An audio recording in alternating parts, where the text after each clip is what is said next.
आप जब ये खत पढ़ रहे होंगे तब मैं आपके बीच में नहीं रहूंगा। मुझ पर नाराज मत होना। मैं जानता हूं कि आप में से कई लोगों ने मेरी परवाह की है और मेरा बहुत ख्याल भी रखा है।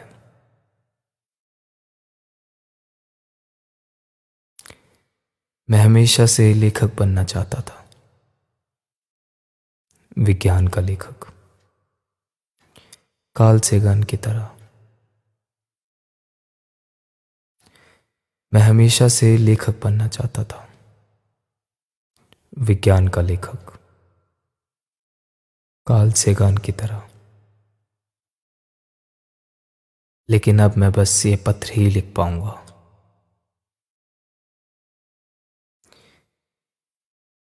मैंने विज्ञान, तारों और प्रकृति से प्रेम किया। फिर मैंने लोगों को चाहा, बगैर ये जाने कि हम लोग न जाने कब से प्रकृति से बेहद दूर हो चुके हैं। हमारी अनुभूति नकली हो गई है और हमारा प्रेम बनावटी है। कि इंसान की कीमत, उसकी पहचान एक वोट, एक संख्या, एक वस्तु तक सिमट कर रह गई है।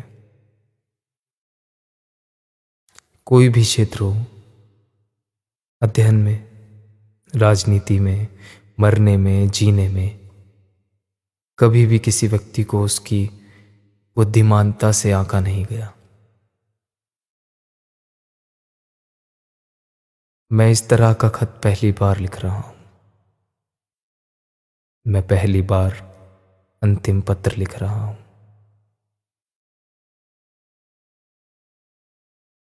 अगर ये कदम सार्थक ना हो पाए तो मुझे माफ कर दीजिएगा।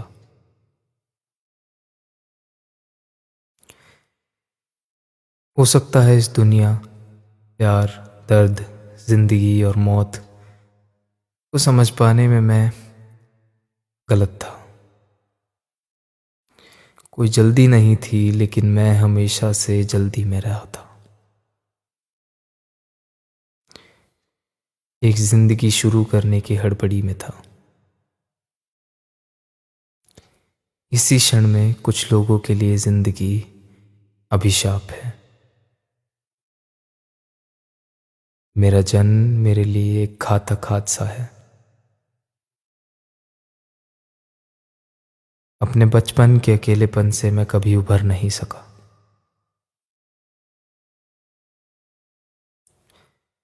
इस वक्त मैं आहत नहीं हूं, दुखी भी नहीं, बस मैं खाली हो गया हूं।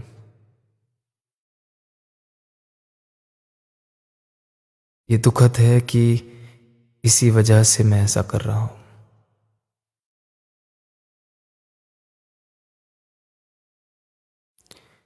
लोग मुझे कायर कह सकते हैं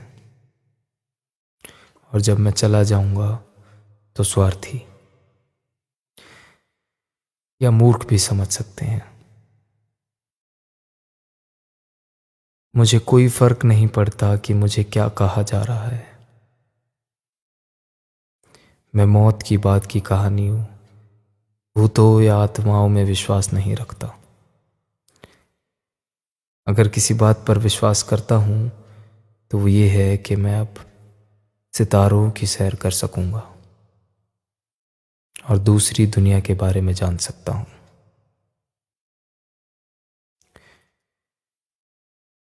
जो भी इस खत को पढ़ रहे हैं, अगर आप मेरे लिए कुछ कर सकते हैं तो मुझे 7 महीने की फेलोशिप मिलनी बाकी है, जो 1,75,000 रुपये है। कृपया ये कोशिश करें कि वो मेरे परिवार को मिल जाए। मुझे राम जी के भी 40,000 रुपये देने हैं। हालांकि उसने कभी मांगा नहीं, पर कृपया करके ये उन्हें दे दिए जाएं।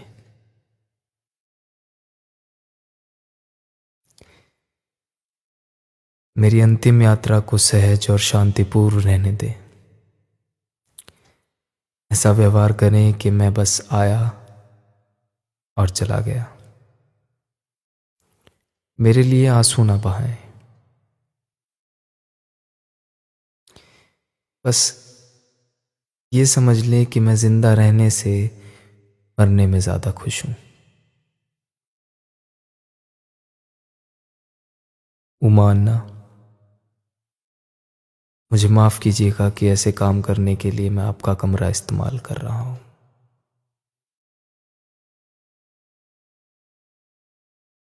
माफ़ करना, मैं आप सबको निराश कर रहा हूँ।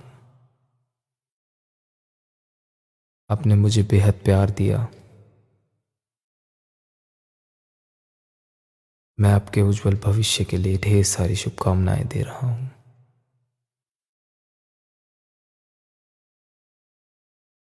एक आखिरी बार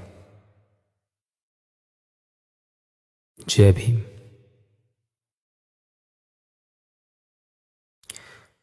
मैं औपचारिकता करना भूल गया।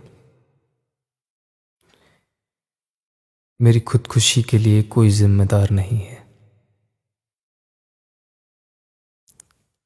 किसी ने ऐसा करने के लिए मुझे उकसाया नहीं है, ना तो अपने शब्दों से और ना ही अपने काम से। ये ये मेरा फैसला है और मैं अकेला व्यक्ति हूं जो इस सब के लिए जिम्मेदार है। कृपया मेरे जाने के बाद इसके लिए मेरे मित्रों को और शत्रुओं को परेशान ना किया जाए।